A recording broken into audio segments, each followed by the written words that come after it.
श्री कृष्ण गोविंद हरे मुरारी, हे नाथ नारायण वासुदेवा। श्री कृष्ण गोविंद हरे मुरारी, हे नाथ नारायण वासुदेवा। अथ चतुर्दशो अध्याय। राजा बेन की कथा। श्री मैत्रेय जी कहते हैं, बीरबल विदुर जी, सभी लोगों की कुशल चाहने वाले भृगु आदि मुनियों ने देखा कि अंग के चले जाने से अब पृथ्वी की रक्षा करने वाला कोई नहीं रह गया है। सब लोग पशुओं के समान उच्छृंखल होते जा रहे हैं। तब उन्होंने माता सुनीता की सम्मति से मंत्रियों के सहमत न होने पर भी बेन को भूमंडल के राजपद पर अभिषिक्त कर दिया। बेन बड़ा कठोर शासक था। जब चोर डाकू ने सुना कि वही राज सिंहासन पर बैठा है, तब सर्प से डरे हुए चूहों के समान वे सब तुरंत ही जहां तहां छिप गए। राज्यासन पाने पर बेन आठों लोकपालों की ऐश्वर्य कला के कारण उन्मत्त हो गया और अभिमान बस अपने को ही सबसे बड़ा मानकर महापुरुषों का अपमान करने लगा। वह ऐश्वर्य मद से अंधा हो रथ पर चढ़कर निरंकुश गजराज के समान पृथ्वी और आकाश को कंपाता हुआ सर्वत्र विचरने लगा। कोई भी दुजातीय वर्ण का पुरुष कभी किसी प्रकार का यज्ञ दान और हवन न करे। अपने राज्य में यह ढिंडोरा पिटवाकर उसने सारे धर्म कर्म बंद करवा दिए। दुष्ट बेन का ऐसा अत्याचार देख सारे ऋषि मुनि एकत्र हुए और संसार पर संकट आया समझकर कर्णावश आपस में कहने लगे, अहो, जैसे दोनों ओर जलती हुई लकड़ी के बीच में रहने वाली चींटी आदि जीव महान संकट में पड़ जाते हैं, वैसे ही इस समय सारी प्रजा एक ओर राजा के और दूसरी ओर चोर डाकू के अत्याचार से महान संकट में पड़ गई है। हमने अराजकता के भय से ही अयोग्य होने पर भी बेन को राजा बनाया था, किंतु अब उससे भी प्रजा को भय हो गया है। ऐसी अवस्था में प्रजाओं को किस प्रकार सुख शांति मिल सकती है? सुनीता की कोख से उत्पन्न हुआ यह बेन स्वभाव से बहुत ही दुष्ट है, परंतु सांप को दूध पिलाने के सम्मान इसको पालने वाले के लिए भी अनर्थ का कारण हो गया। हमने इसे प्रजा की रक्षा करने के लिए नियुक्त किया था, यह आज हम ही को नष्ट करने पर तुला हुआ है। इतना सब होने पर भी हमें इसे समझाना अवश्य चाहिए। ऐसा करने के लिए इसके किए हुए पाप हमें स्पर्श नहीं करेंगे। हमने जानबूझकर दुराचारी बेन को राजा बनाया था, किंतु यदि समझाने पर भी यह हमारी बात नहीं मानेगा तो लोक के धिक्कार से दग्ध हुए इस दुष्ट को हम अपने तेज से भस्म कर देंगे। ऐसा विचार करके मुनि लोग बेन के पास गए और अपने क्रोध को छिपाकर उसे प्रिय वचनों से समझाते हुए इस प्रकार कहने लगे।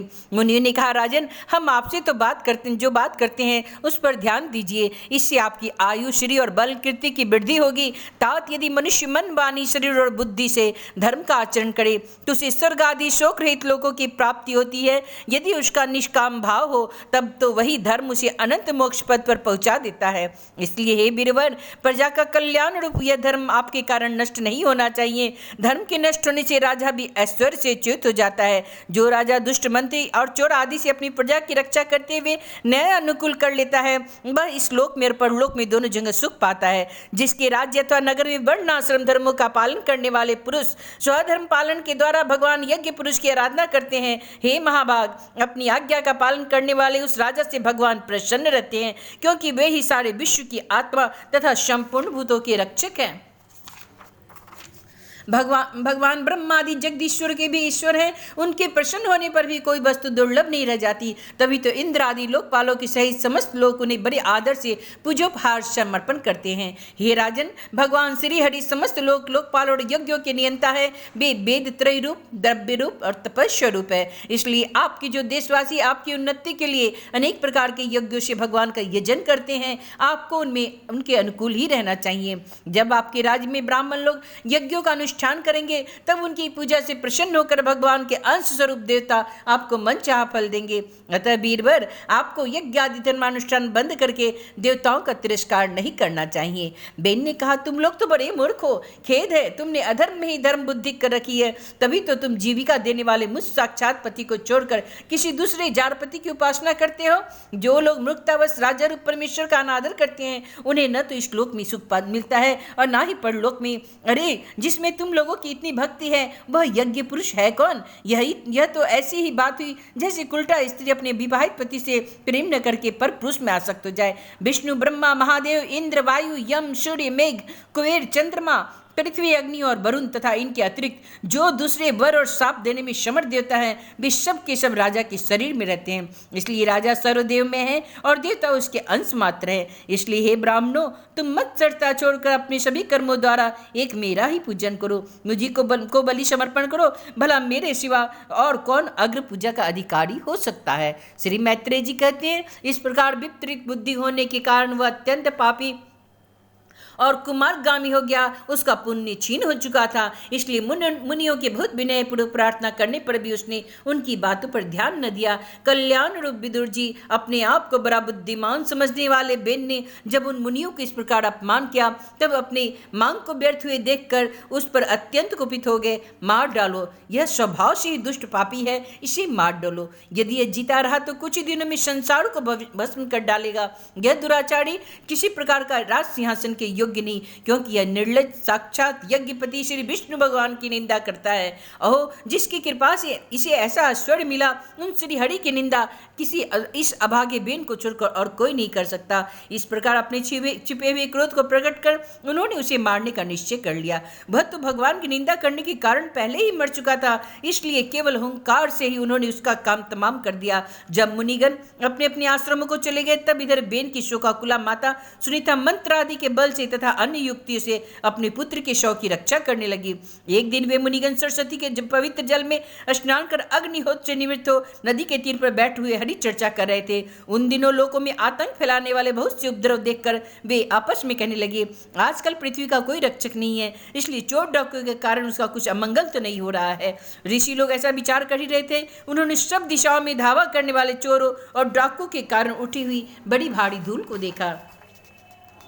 देखते ही वे समझ गए कि राजा बेन के मर जाने के कारण देश में अराजकता फैल गई है, राज्य शक्तिहीन हो गया है और चोर डाकू बढ़ गए हैं। यह सारा उपद्रव लोगों का धन लूटने वाले तथा एक दूसरे के खून के प्यासे लुटेरों का ही है। अपने तेज से अथवा तपोबल से लोगों की ऐसी कुवृत्तियों से रोकने में समर्थ होने पर भी ऐसा करने से हिंसादि दोष देखकर उन्होंने इसका कोई निवारण नहीं किया। फिर सोचा कि ब्राह्मण यदि समदर्शी और शांत स्वभाव भी हो तो भी दोनों की उपेक्षा करने से उसका तप उसी प्रकार नष्ट हो जाता है जैसे फूटे हुए घड़े में से जल बह जाता है। फिर राजर्षि अंग का वंश भी तो नष्ट नहीं होना चाहिए, क्योंकि इसमें अनेक अमोघ शक्ति और भगवत परायण राजा हो चुके हैं। ऐसा निश्चय करके उन्होंने मृत राजा की जांघ से बड़े जोर से मथा तो उसमें से एक बौना पुरुष उत्पन्न हुआ। वह कौवे के समान काला था। उसके सभी अंग और खासकर भुजाएं बहुत छोटी थी, जबड़े बहुत बड़े, टांगे छोटी, नाक चपटी, नेत्र लाल और केस तांबे के रंग के थे। उसने बड़ी दीनता और नम्र भाव से पूछा, मैं क्या करूं? तो ऋषियों ने कहा, निषिद्ध,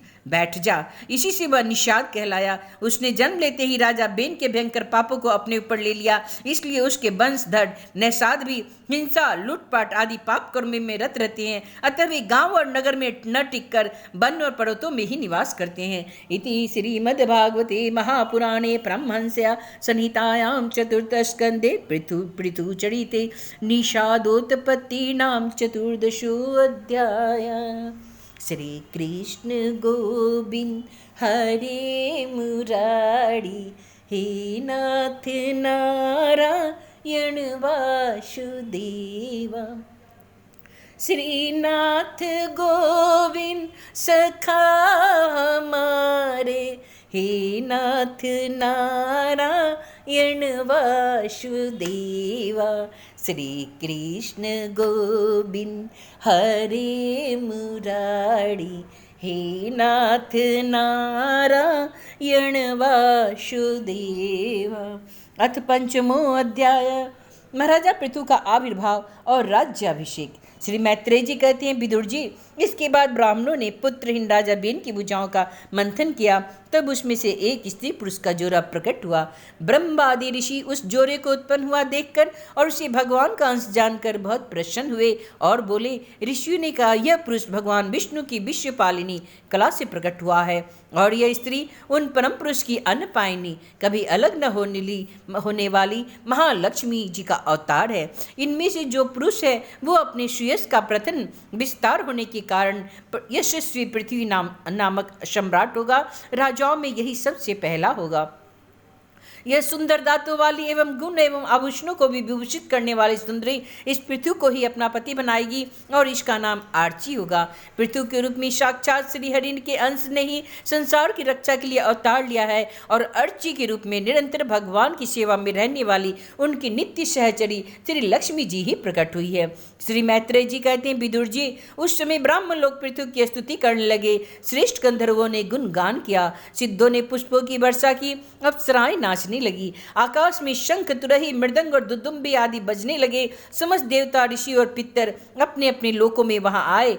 जगत गुरु ब्रह्मा जी देवता और देवेश्वरों के साथ पधारे। उन्होंने बेन कुमार पृथ्वी के दाहिने हाथ में भगवान विष्णु की हस्ती रखाए और चरणों में कमल का चिन्ह देखकर उन्हें श्री हरि का ही अंश समझा, क्योंकि जिनके हाथ में दूसरी रेखाओं से बिना कटा हुआ चक्र का चिन्ह होता है वह भगवान का ही अंश होता है।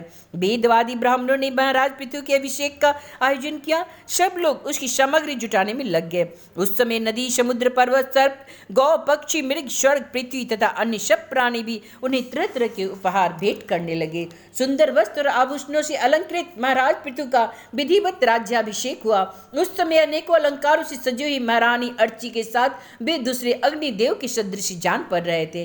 वीर विदुर जी, उन्हें कुबेर ने बड़ा ही सुंदर सोने का सिंहासन दिया तथा वरुण ने चंद्रमा के समान श्वेत और प्रकाश में छत्र दिया, जिससे निरंतर जल की फुहिया झरती रहती थी। वायु ने 2 चंवर, धर्म ने कीर्ति में माला, इंद्र ने मनोहर मुकुट, यम ने दमन करने वाले दंड, ब्रह्मा ने वेद में कवच, सरस्वती ने सुंदर हार, विष्णु भगवान ने सुदर्शन चक्र, विष्णु प्रिया लक्ष्मी जी ने अविचल संपत्ति, रुद्र ने 10 चंद्राहार चिन्हों से युक्त कोष वाली तलवार, अंबिका जी ने 100 चंद्राकार चिन्हों वाली ढाल, चंद्रमा ने अमृत में अश्व, त्वष्टा विश्वकर्मा ने सुंदर रथ, अग्नि ने बकरे और गौवे ने सिंगों का बना हुआ सुदृढ़ धनुष, सूर्य ने तेजो में बाण, पृथ्वी ने चरण स्पर्श मात्र से अभिष्ट स्थान पर पहुंचा देने वाली योग्यमय पादुकाएं, आकाश के अभिमानी धौ देवता ने नित्य नूतन पुष्पों की माला, आकाश विहारी सिंध गंधर्वादी ने नाचने, गाने, बजाने और अंतर्ध्यान हो जाने की शक्तियां, ऋषियों ने अमोद आशीर्वाद, समुद्र ने अपने से उत्पन्न हुआ शंख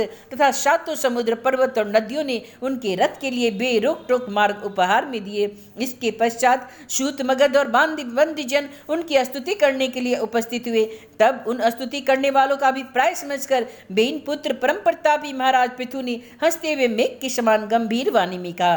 पृथु ने कहा, सौम्य, शुद्ध, मागध और बंदी जन, अभी तो लोक में मेरा कोई भी गुण प्रकट नहीं हुआ, फिर तुम किन गुणों को लेकर मेरी स्तुति करोगे? मेरे विषय में तुम्हारी वाणी व्यर्थ नहीं होनी चाहिए, इसलिए मुझसे भिन्न किसी और की स्तुति करो। मृदुभाषियों, कालांतर में जब मेरे प्रकट गुण प्रकट हो जाएं, तब भर पेट अपनी मधुर वाणी से मेरी स्तुति कर लेना। देखो, शिष्ट पुरुष पवित्र कीर्ति श्री हरि के गुणानुवाद के रहते हुए तुच्छ मनुष्यों की स्तुति नहीं क्या करते? महान गुणों को धारण करने में समर्थ होने पर भी ऐसा कौन बुद्धिमान पुरुष है जो उनके न रहने पर भी केवल संभावना मात्र से स्तुति करने वालों द्वारा अपनी स्तुति कराएगा? यदि यह विद्याभ्यास करता है तो इसके अमुक अमुक गुण हो जाते हैं। इस प्रकार की स्तुति से मनुष्य की वंचना की जाती है। वह मंदमती यह नहीं समझता, इस प्रकार तो लोग उसका उपहास ही कर रहे हैं। जिस प्रकार लज्जाशील उद्दार पुरुष अपने किसी निंदित पराक्रम की चर्चा होनी बुरी समझते हैं, उसी प्रकार लोक विख्यात समर्थ पुरुष अपनी स्तुति को भी निंदित मानते हैं। सूतगण, अभी हम अपने श्रेष्ठ कर्मों के द्वारा लोक में अप्रसिद्ध ही है। हमने अब तक कोई ऐसा काम नहीं किया जिसकी प्रशंसा की जा सके। अब तुम लोगों से बच्चों के समान अपनी कीर्ति का किसी प्रकार गान कराए। इति श्रीमद्भागवते महापुराणे परमहंसया संहितायां चतुर्थस्कंदे पृथुचरिते 15 अध्याय। अथ 16 अध्याय। बंदीजन द्वारा महाराज पृथु की स्तुति। श्री मैत्रेय जी कहते हैं, महाराज पृथु ने जब इस प्रकार कहा तब उनके वचनामृत को आस्वादन करके सूत और गायक लोग बड़े प्रसन्न हुए। फिर वे मुनियों की प्रेरणा से उनकी इस प्रकार स्तुति करने लगे। आप साक्षात देव प्रवर श्री नारायण ही हैं, जो अपनी माया से अवतीर्ण हुए हैं। हम आपकी महिमा का वर्णन करने में समर्थ नहीं है। आपके जन्म तो राजा बेन के मृतक शरीर से लिया है, किंतु आपके पौरुषों का वर्णन करने में साक्षात ब्रह्मा आदि की बुद्धि भी चकरा गई है। तथापि आपकी कथामृत के आस्वादन में आदर बुद्धि रखकर मुनियों के उपदेश के अनुसार उन्हीं की प्रेरणा से हम आपके परम प्रशंसनीय कर्मों का कुछ विस्तार कहना चाहते हैं। आप साक्षात श्री हरि की कला अवतार है। आपकी कीर्ति बड़ी उद्धार है। वे धर्मधारियों में श्रेष्ठ महाराज पृथु लोक को धर्म में प्रवृत्त करके धर्म मर्यादा की रक्षा करेंगे तथा उसके विरोधियों को दंड देंगे। ये अकेले ही समय समय पर प्रजा के पालन पोषण और अनुरंजन आदि कार्य के अनुसार अपने शरीर में भिन्न भिन्न लोकपालों की मूर्ति को धारण करेंगे और यज्ञ आदि के प्रचार द्वारा स्वर्गलोक और वृष्टि की व्यवस्था द्वारा भूलोक दोनों का ही हित करेंगे। वे सूर्य के समान अलौकिक महिमान्वित प्रतापवान और समदर्शी होंगे। जिस प्रकार सूर्य देवता 8 महीने तपते रहकर जल खींचते हैं और वर्षा ऋतु में उन्हें उड़ेल देते हैं, उसी प्रकार ये कर आदि के द्वारा सब कभी धन संचय करेंगे और कभी उसका प्रजा के हित के लिए व्यय कर देंगे। ये बड़े दयालु होंगे। यदि कभी कोई दिन पुरुष इनके मस्तक पर पैर भी रख देगा तो भी वे पृथ्वी के समान उनके इस अनुचित व्यवहार को सदा सहन करेंगे। कभी वर्षा न होगी तो प्रजा के प्राण संकट में पड़ जाएंगे, तो ये राजवेशधारी श्रीहरि इंद्र की भांति जल वर्षा कर अनायास ही उनकी रक्षा कर लेंगे। वे अपने अमृत में मुख चंद्र की मनोहर मुस्कान और प्रेम भरी चितवन से संपूर्ण लोगों को आनंद मग्न कर देंगे। इनकी गति को कोई समझ न सकेगा। इनके कार्य भी गुप्त होंगे और उन्हें संपन्न करने का ढंग भी बहुत गंभीर होगा। इनका धन सदा सुरक्षित रहेगा। ये अनंत महात्म्य और गुणों के एकमात्र आश्रय होंगे। इस प्रकार मनुष्य पृथ्वी साक्षात वरुण के ही समान होंगे। महाराज, पृथु वेणुपर्णी के मंथन से प्रकट हुई अग्नि के समान है। शत्रुओं के लिए ये अत्यंत दुर्घर्ष और दुष्यह होंगे। ये उनके समीप रहने पर भी सेना आदि सुरक्षित रहने के कारण बहुत दूर रहने वाले से होंगे। शत्रु इन्हें कभी हरा न सकेंगे। जिस प्रकार प्राणियों के भीतर रहने वाला प्राण रूप सूत्रात्मा शरीर के भीतर बाहर के समस्त व्यापारों को देखते रहने पर भी उदासीन रहता है, उसी प्रकार ये गुप्तचरों के द्वारा प्राणियों के गुप्त और प्रकट हुए सभी प्रकार के व्यापार देखते हुए भी अपनी निंदा और स्तुति द्वारा आदि के प्रति उदासीन ही रहेंगे।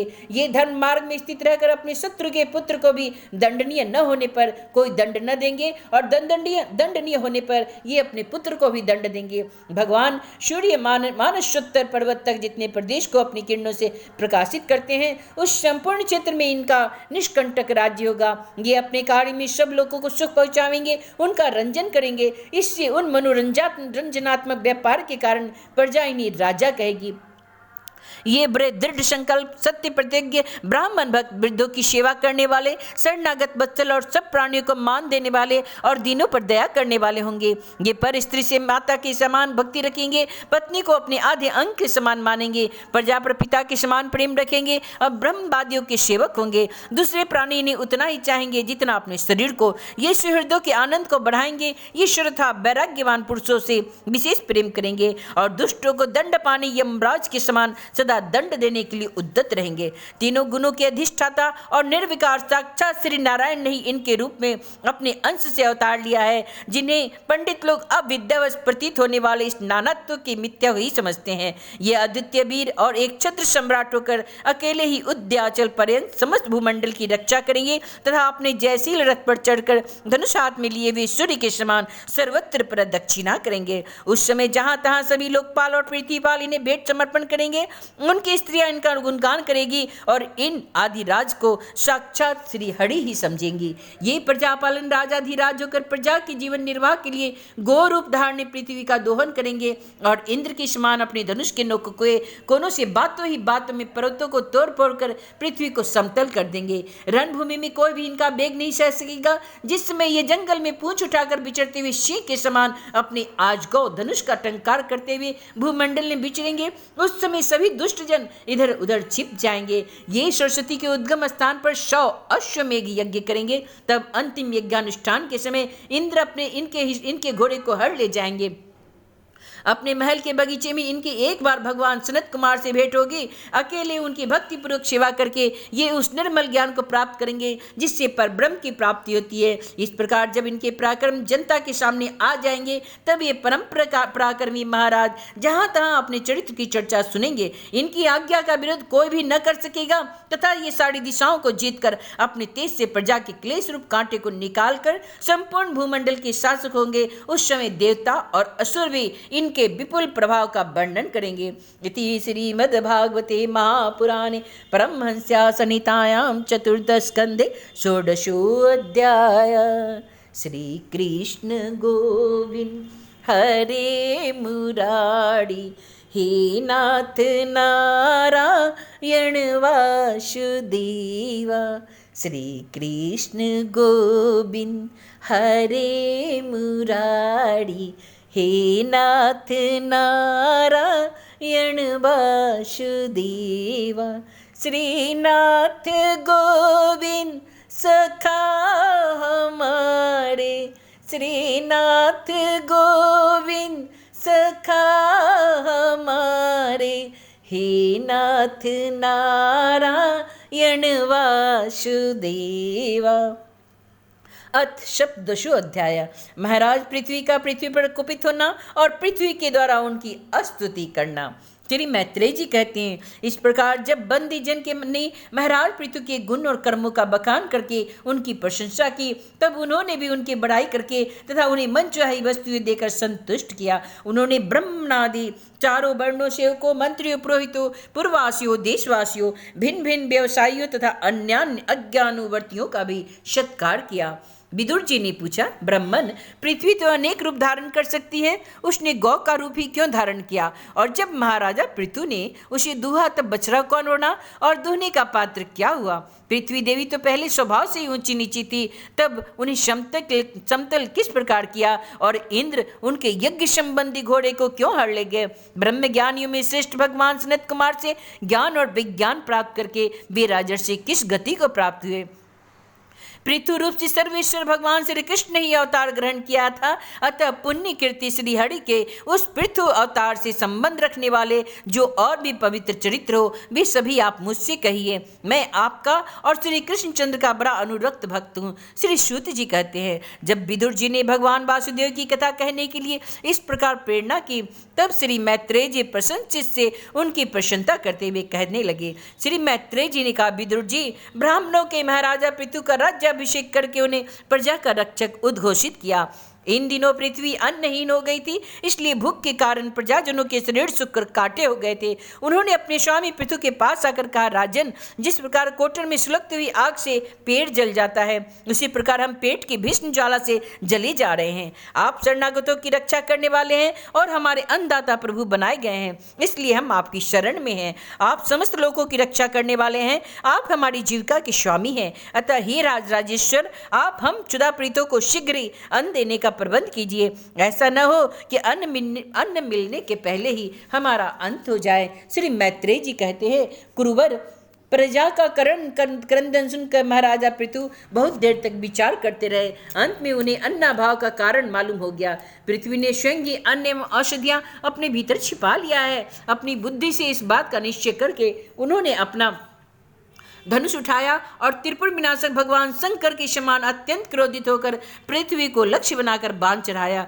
उन्हें शस्त्र उठाए देख पृथ्वी कांप उठी और जिस प्रकार ब्याघ के पीछा करने पर हरणी भागती है, उसी प्रकार वह डरकर गौ का रूप धारण करके भागने लगी। यह देखकर महाराजा पृथु की आंखें क्रोध से लाल हो गई। वे जहां जहां पृथ्वी गई वहां वहां धनुष पर बाण चढ़ाए उसके पीछे लगे रहे। दिशा विदिशा, स्वर्ग, पृथ्वी और अंतरिक्ष में जहां जहां भी वह दौड़ कर जाती, वहीं उसे महाराज पृथ्वी हथियार उठाए अपने पीछे दिखाई देते थे। जिस प्रकार मनुष्य की मृत्यु से कोई नहीं बचा सकता, उसी प्रकार उसे त्रिलोक में बेनु पुत्र पृथु से बचाने वाला कोई भी न मिला। तब वह अत्यंत भयभीत होकर दुखित हो चित्त से पीछे की ओर लौटी और महाभाग पृथु जी से कहने लगी, धर्म के तत्व को जानने वाले शरणागत वत्सल राजन, आप तो सभी प्राणियों की रक्षा करने में तत्पर है, आप मेरी भी रक्षा कीजिए। मैं अत्यंत दीन और निरपराध दूं, आप मुझे क्यों मारना चाहते हैं? इसके सिवा आप तो सर्वज्ञ माने जाते हैं, धर्मज्ञ माने जाते हैं, फिर मुझ स्त्री का वध आप कैसे कर सकेंगे? स्त्रियां कोई अपराध करें तो साधारण जीव भी उन पर हाथ नहीं उठाते,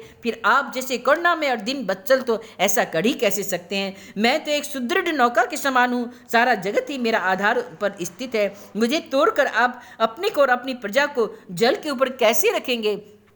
महाराज पृथ्वी ने कहा, पृथ्वी तू मेरी आज्ञा का उल्लंघन करने वाली है। तू यज्ञ में देवता रूप से भाग तो लेती है, किंतु उसके बदले में हमें अन्न नहीं देती, इसलिए आज मैं तुम्हें मार डालूंगा। तू तो प्रतिदिन हरी हरी घास खा जाती है और अपने थन का दूध भी नहीं देती। ऐसी दुष्टता करने पर तुझे दंड देना अनुचित नहीं कहा जा सकता। तू नासमझ है। तूने पूर्व काल में ब्रह्मा जी के उत्पन्न किए हुए अन्न आदि के बीजों को अपने में लीन कर लिया है और अब मेरी भी परवाह न करके उन्हें अपने गर्भ से भी नहीं निकालती। अब मैं अपने बाणों से तुझे छिन्न भिन्न करके तेरे मेदे से क्षुधा तोड़ और दीन प्रजाजनों का करंदन शांत करूंगा। जो दुष्ट अपना ही पोषण करने वाला तथा अन्य प्राणियों के प्रति निर्दय हो, वह पुरुष स्त्री अथवा नपुंसक भी हो, तो भी उसका मारना प्रजाओं के लिए न मारने के भी समान है। तू बड़ी गर्वेली और मदोन्मता है। इस समय माया से ही गौ का रूप धारण किए हुए हैं। मैं बाणों से तेरे टुकड़े करके अपने योग बल से प्रजा का उद्धारण करूंगा। इस समय महाराज पृथ्वी काल की भांति क्रोध में मूर्ति धारण किए हुए थे। उनके ये शब्द सुनकर धरती कांपने लगी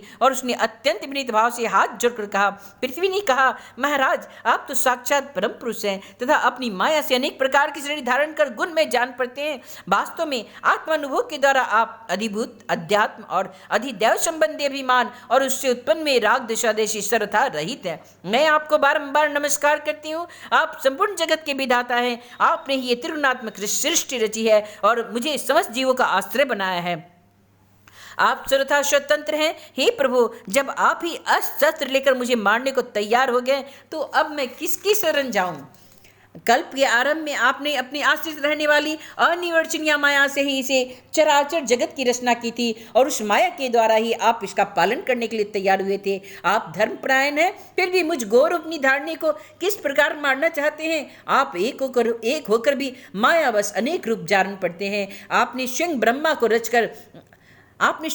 को रचकर उनसे विश्व की रचना कराई। आप तो साक्षात सर्वेश्वर हैं। आपकी लीलाओं को अजितेंद्रिय लोग कैसे जान सकते हैं? उनकी बुद्धि तो आपकी दुर्जय माया से विक्षिप्त हो रही है। आप ही पंचभूत इंद्रिय, उनके अधिष्ठाती देवता, बुद्धि और अहंकार रूप अपनी शक्तियों के द्वारा क्रम से जगत की उत्पत्ति, स्थिति और संहार करते हैं। भिन्न भिन्न कार्यों के लिए समय समय पर अपनी शक्तियों का आविर्भाव तिरोभाव हुआ करता है। आप साक्षात परम पुरुष और जगत दिदाता है। आपको मेरा नमस्कार है। हे जन्मा प्रभु, आप ही अपनी रची हुई भूत, इंद्रिय और अंतःकरण रूप जगत की स्थिति के लिए आदि ब्रह्म रूप होकर मुझे रसातल से बाहर निकाल कर लाए थे। इस प्रकार एक बार तो मेरा उद्धार करने के लिए आपने धराधर नाम पाया था। आज वही आप वीर मूर्ति से जल के ऊपर नौका के समान स्थित मेरे ही आश्रय में रहने वाली प्रजा की रक्षा करने के अभिप्राय से पहने पहने बांध चढ़ाकर दूध न देने के अपराध के कारण मुझे मारना चाहते हैं। इस त्रिगुणात्मक सृष्टि की रचना करने वाली आपकी माया से मेरे जैसे साधारण जीवों के चित्त मोहग्रस्त हो रहे हैं। मुझे जैसे लोग तो आपके भक्तों की लीलाओं का भी आशय नहीं समझ सकते, फिर आपकी किसी क्रिया का उद्देश्य न समझे तो इसमें आश्चर्य क्या है? अतः जो इंद्रिय संन्यामादि के द्वारा विरोचित यज्ञ का विस्तार करते हैं, ऐसे आपके भक्तों को भी नमस्कार है। इति श्रीमद्भागवते महापुराणे परमहंस्या संहितायां चतुर्थस्कन्धे पृथुविजये श्रीधरित्रे धरित्रे निग्रहो नाम सप्तदशोऽध्याय। श्री कृष्ण गोविंद हरे मुरारी, हे नाथ नारायण वासुदेवा। श्रीनाथ गोविंद सखा हमारे, श्रीनाथ गोविंद सखा हमारे, हे नाथ नारायण वासुदेवा। श्री कृष्ण गोविंद हरे मुरारी, हे नाथ नारायण वासुदेवा।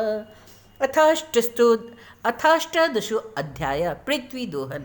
श्री मैत्रेय जी कहते हैं, विदुर जी, इस समय महाराज पृथु के होठ क्रोध से कांप रहे थे। उनकी इस प्रकार स्तुति कर पृथ्वी ने अपने हृदय को विचारपूर्वक समाहित किया और डरते डरते उनसे कहा, प्रभु आप अपना क्रोध शांत कीजिए और मैं जो प्रार्थना करती हूँ उसी ध्यान देकर सुनिए। बुद्धिमान पुरुष भ्रमर के समान सभी जगह से सार ग्रहण कर लेते हैं। तत्वदर्शी मुनियों ने इस लोक और परलोक में मनुष्य का कल्याण करने के लिए कृषि, अग्निहोत्र आदि बहुत से उपाय निकाले और काम में लिए हैं। उन प्राचीन ऋषियों के बताए हुए उपायों का इस समय जो भी पुरुष श्रद्धापूर्वक भली भांति आचरण करता है वह सुगमता से अभीष्ट फल प्राप्त कर लेता है, परंतु जो अज्ञानी पुरुष उनका अनादर करके अपने मन कल्पित उपायों का आश्रय लेता है उससे सभी उपाय और प्रयत्न बार बार निष्फल होते रहते हैं। राजन, पूर्व काल में ब्रह्मा जी ने जिस धान्य आदि को उत्पन्न किया था, मैंने देखा यम नियम आदि व्रतों का पालन न करने वाले दुराचारी लोग ही उन्हें खाए जा रहे हैं। हे लोक रक्षक राजा, आप राजा लोगों ने मेरा पालन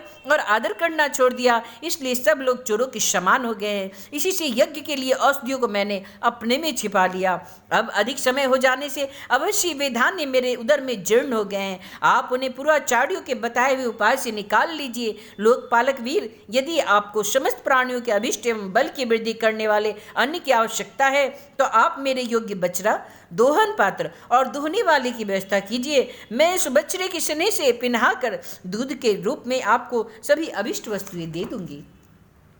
राजन, एक बात और है, आपको मुझे समतल करना होगा जिससे कि वर्षा ऋतु बीत जाने पर भी मेरे ऊपर इंद्र का बरसाया हुआ जल सर्वत्र बना रहे और मेरे भीतर की आर्द्रता सूखने न पावे। यह आपके लिए बहुत मंगल कारक होगा। पृथ्वी के कहे हुए ये प्रिय और हितकारी वचन स्वीकार कर महाराज पृथ्वी ने श्याम्बु मनु को बछड़ा बना और अपने हाथ में ही समस्त धान्य को हाथ से ही समस्त धान्य को धो लिया। पृथ्वी के समान अन्य बिगजन भी सब जगह से सार ग्रहण कर लेते हैं, अतः उन्होंने भी पृथ्वी जी के द्वारा बस में की वसुंधरा से अपनी अपनी अभिष्ट वस्तुएं धो ली। ऋषियों ने बृहस्पति जी को बछड़ा बनाकर इंद्रिय, वाणी, मन और श्रोत्र रूप पात्र में पृथ्वी देवी से वेद रूप पवित्र दूध दुहा। देवताओं ने इंद्र को बछड़े के रूप में कल्पना कर सुवर्ण में पात्र में अमृत, मनोबल, ओज और शारीरिक बल रूप दूध दुहा। दैत्य और दानवों ने असुर श्रेष्ठ प्रहलाद जी को बच्च बनाकर लोहे के पात्र में मदिरा और आसो रूप दूध दुहा। गंधर्व और अप्सराओं ने विश्वावसु को बछड़ा बनाकर कमल रूप पात्र में संगीत, माधुर्य और सौंदर्य रूप दूध दुहा। श्राद्ध के अधिष्ठाता महाभाग पितृगण ने अरिमा नाम के पितृश्वर को वत्स बनाकर तथा मिट्टी के कच्चे पात्र में श्रद्धा पूर्वक कव्य पितरों को अर्पित किए जाने वाला अन्न रूप दूध दुहा। फिर कपिल देव जी को बछड़ा बनाकर आकाश रूप पात्र में सिद्धों, अनिमादि अष्ट सिद्धि तथा विद्याधर ने आकाश गमन आदि विद्याओं को दुहा। किम पुरुषादि अन्य मायावियों ने मैं दानव को बछड़ा बना गया तथा अंतर्धान होना, विचित्र रूप धारण कर लेना आदि संकल्प में माया को दुग्ध रूप में दुआ। इसी प्रकार यक्ष, राक्षस तथा भूत पिशाचादि मांसाहारियों ने भूतनाथ रुद्र को बछड़ा बनाकर कपाल रूप पात्र में रुधिराशव रूप दूध दुआ। बिनापन वाले सांप, नाग और बिच्छू आदि विषैले जंतुओं ने तक्षक को बछड़ा बनाकर मुख्य रूप पात्र में विष रूप दूध दुहा। पशुओं ने भगवान रुद्र के वाहन बैल को बच्च बनाकर वन रूप पात्र में तृण रूप दूध दुहा। बड़ी बड़ी दाढ़ों वाले मांसभक्षी जीवों ने सिंह रूप बच्चे के रूप में अपने शरीर रूप पात्र में कच्चा मांस रूप दूध दुहा तथा गरुड़ जी को बच्च बनाकर पक्षियों ने कीट, पतंग आदि, चर और फलादि और अचर पदार्थों को दुग्ध रूप में से दुहा। पृच्छों ने बट्ट को बत्स बनाकर अनेक प्रकार का रस रूप दूध दुहा और पर्वतों ने हिमालय रूप बछड़े के रूप में अपने शिखर रूप पात्रों में अनेक प्रकार की धातुओं को दुहा। पृथ्वी तो सभी अविष्ट वस्तुओं को देने वाली है और इस समय वह पृथ्वी जी के अधीन थी, अतः उससे सभी ने अपनी अपनी जाति के मुखिया को बछड़ा बनाकर अलग अलग पात्रों में भिन्न भिन्न प्रकार के पदार्थों को दूध के रूप में दुह लिया। कुरुश्रेष्ठ विदुर जी, इस प्रकार पृथ्वी आदि सभी अन्न भोजियों ने भिन्न भिन्न दोहन पात्र और बच्चों के द्वारा अपने अपने विभिन्न अन्न रूप दूध पृथ्वी से दुहे। इससे महाराज पृथ्वी ऐसे प्रसन्न हुए कि स्वर्ग काम दुहा पृथ्वी के प्रति उनका पुत्री के समान स्नेह हो गया और उसे उन्होंने अपनी कन्या के रूप में स्वीकार कर लिया। फिर राजा धीराज पितु ने अपने धनुष की नोक से पर्वतों को फोड़कर इस सारे भूमंडल को प्रायः समतल कर दिया। वे पिता के समान अपनी प्रजा के पालन पोषण की व्यवस्था में लगे हुए थे। उन्होंने इस समतल भूमि में प्रजा वर्ग के लिए जहाँ तहाँ यथा योग्य निवास स्थानों का विभाग किया। अनेक गांव, कस्बे, नगर, दुर्ग, अहीरों की बस्ती, पशुओं के रहने के स्थान, छावनियां, खाने, किसानों के गांव और पहाड़ों की तलहटी में गांव बसाए। महाराज पृथ्वी से पहले इस पृथ्वी तल पर पूर्व ग्राम आदि का विभाग नहीं था। सब लोग अपने अपने सुविधे के अनुसार बेखटके से जहाँ तहाँ बस जाते थे। इति श्रीमद्भागवते महापुराणे परमहंस्यां संहितायां चतुर्थ स्कंदे पृथु विजय अष्टादशो अध्याय। श्री कृष्ण गोविंद हरे मुरारी, हे नाथ नारायण वासुदेवा। श्री कृष्ण गोविंद हरे मुरारी, हे नाथ नारायण वासुदेव। श्रीनाथ गोविंद सखा हमारे, श्रीनाथ गोविंद सखा हमारे, हे नाथ नारायण वासुदेवा। अथ एकोनविंशो अध्याय। महाराज पृथु के 100 अश्वमेघ यज्ञ। श्री मैत्रेय जी कहते हैं, विदुर जी, महाराज मनु के ब्रह्मावर्त क्षेत्र में जहाँ सरस्वती नदी पूर्वमुखी होकर बहती है, राजा पृथु ने 100 अश्वमेघ यज्ञों की दीक्षा ली। यह देखकर भगवान इंद्र को विचार हुआ, इस प्रकार तो पृथु के कर्म मेरे कर्मों की अपेक्षा भी बढ़ जाएंगे, इसलिए वे उनके यज्ञ महोत्सव को सहन न कर सके। महाराज पृथु के यज्ञ में सबके अंतरात्मा सर्वलोक पूज्य जगदीश्वर भगवान श्री हरि ने यज्ञेश्वर रूप में साक्षात दर्शन दिया था। उनके साथ ब्रह्मा, रुद्र तथा अपने अपने अनुचरों के सहित लोकपाल गण भी पधारे थे। उस समय गंधर्व मुनि और अप्सराएं भी प्रभु की कीर्ति गा रहे थे। सिद्ध विद्याधर, दैत्य, दानव, यक्ष, सुनंद, नंद आदि भगवान के प्रमुख पार्षद और जो श्रद्धा भगवान की सेवा के लिए उत्सुक रहते हैं, वे कपिल, नारद, दत्तात्रेय एवं सनकादि योगेश्वर भी उनके साथ आए थे।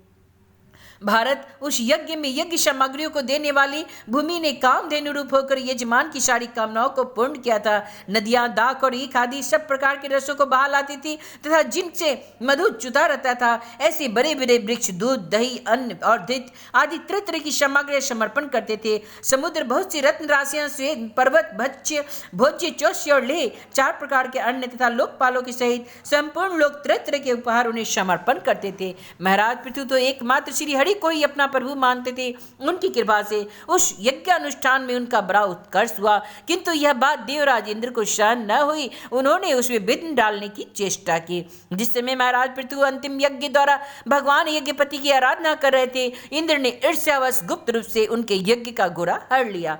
इंद्र ने अपनी रक्षा के लिए कवच रूप से पाखंड वेश धारण कर लिया था, जो अधर्म में धर्म का भ्रम उत्पन्न करने वाला था, जिसका आश्रय लेकर पापी पुरुष भी धर्मात्मा सा जान पड़ता था। इस वेश में वे घोड़ों के लिए बड़ी शीघ्रता से आकाश मार्ग में जा रहे थे कि उनकी दृष्टि भगवान अत्रि पर पड़ गई। उनके कहने से महाराज पृथु का महारथी पुत्र इंद्र को मारने के लिए उनके पीछे दौड़ा और बड़े क्रोध से बोला, अरे खड़े रहो, तुम खड़े रहो। इंद्र सिर पर जटाजूट और शरीर में भस्म धारण किए हुए था। उनका ऐसा वेश देखकर पृथु कुमार ने उन्हें मूर्तिमान धर्म समझा, इसलिए उन पर बाण नहीं छोड़ा। जब वह इन पर बाण किए बिना ही लौट आया, तो महर्षि अत्रि ने पुनः उसे इंद्र को मारने की आज्ञा दी। बस इस देवताधम इंद्र ने तुम्हारे यज्ञ में विघ्न डाला है, अतः तुम इसे मार डालो। अत्रि मुनि के इस प्रकार उत्साहित करने पर पृथु कुमार क्रोध में भर गए। इंद्र बड़ी तेजी से आकाश में जा रहा था। उसके पीछे वह इस प्रकार दौड़ा जैसे रावण के पीछे जटायु। स्वर्गपति इंद्र उसे पीछे आते देख उस वेश और घोड़े को छोड़कर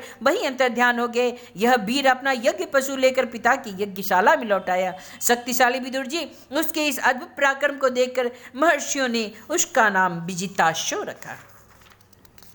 यज्ञ पशु को चशाल और यूप में बांध दिया गया तथा शक्तिशाली इंद्र के ने घोर अंधकार फैला दिया और उसी में छिप कर वे उस घोड़े को उसकी सोने की जंजीर समेत ले गए। अत्रि मुनि ने फिर उन्हें आकाश में तेजी से जाते दिखा दिया, किंतु उनके पास कपाल और खटवांग देखकर पृथु पुत्र ने उनके मार्ग में कोई बाधा न डाली। तब अत्रि ने राजकुमार को फिर उकसाया और उसने गुस्से में भरकर इंद्र को लक्ष्य बनाकर अपना बाण चढ़ाया। यह देखते ही देवराज उस वेश को और घोड़े को छोड़कर वही अंतर्ध्यान हो गए। वीर विजिताश्व अपना घोड़ा लेकर पिता की यज्ञशाला में लौट आया। तब से इंद्र ने उस निंदित वेश को मंद बुद्धि पुरुषों ने ग्रहण कर लिया। इंद्र ने अश्वहरण की इच्छा से जो रूप धारण किया था, वे पाप के खंड होने के कारण पाखंड कहलाए। यहाँ खंड शब्द चिन्ह का वाचक है। इस प्रकार पृथु के यज्ञ का विध्वंस करने के लिए यज्ञ पशु को चुराते समय इंद्र ने जिन्हें कई बार ग्रहण करके त्यागा था, वह नग्न, रक्तांबर तथा कापालिक आदि पाखंड चूर्ण आचारों से मनुष्यों की बुद्धि प्रायः मोहित हो जाती है, क्योंकि ये नास्तिक मत देखने में सुंदर है और बड़ी बड़ी युक्तियों से अपने पक्ष का समर्थन करते हैं। वास्तव में ये उपधर्म मात्र है। लोग भ्रमवश धर्म मानकर उनमें आसक्त हो जाते हैं। इंद्र की इस कुचाल का पता लगने पर परम पराक्रमी महाराज पृथु को बड़ा क्रोध हुआ। उन्होंने अपना धनुष उठाकर उस पर बाण चढ़ाया। उस समय क्रोधावेश के कारण उनकी ओर देखा भी नहीं जाता था। तो जब ऋतुजों ने देखा कि असह पराक्रमी महाराज पृथु इंद्र का वध करने को तैयार है, तब उन्हें रोकते हुए कहा, राजन आप तो बड़े बुद्धिमान है। यज्ञ दीक्षा ले लेने पर शास्त्र विहित यज्ञ पशु को छोड़कर और किसी का वध करना उचित नहीं है।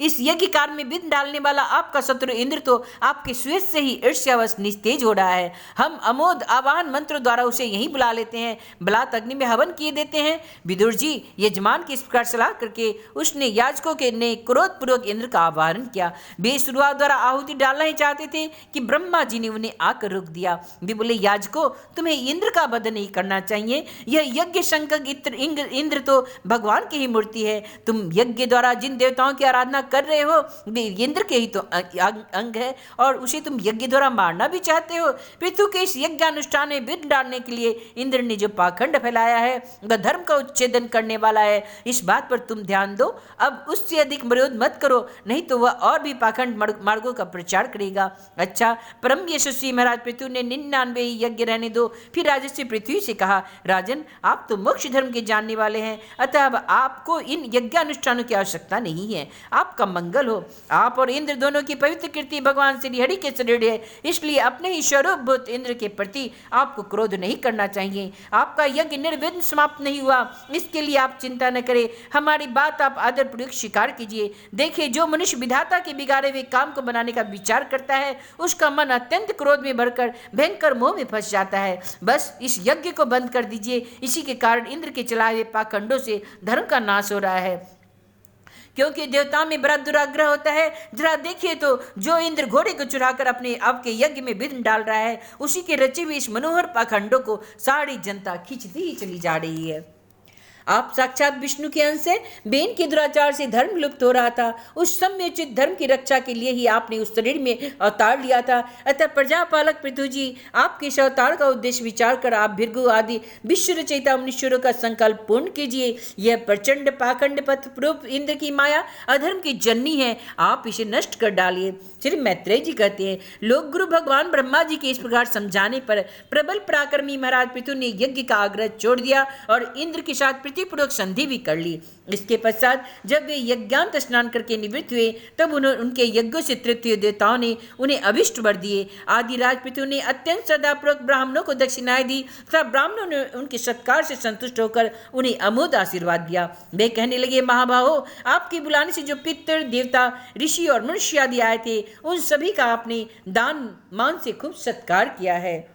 इति श्रीमद्भागवते महापुराणे परमहंस्या संहितायां चतुर्थ स्कंदे पृथुबीजो एकोनविंशो अध्याय। श्री कृष्ण गोविंद हरे मुरारी, हे नाथ नारायण वासुदेवा। श्रीनाथ गोविंद सखा हमारे, श्रीनाथ गोविंद सखा हमारे, हे नाथ नारायण वासुदेवा।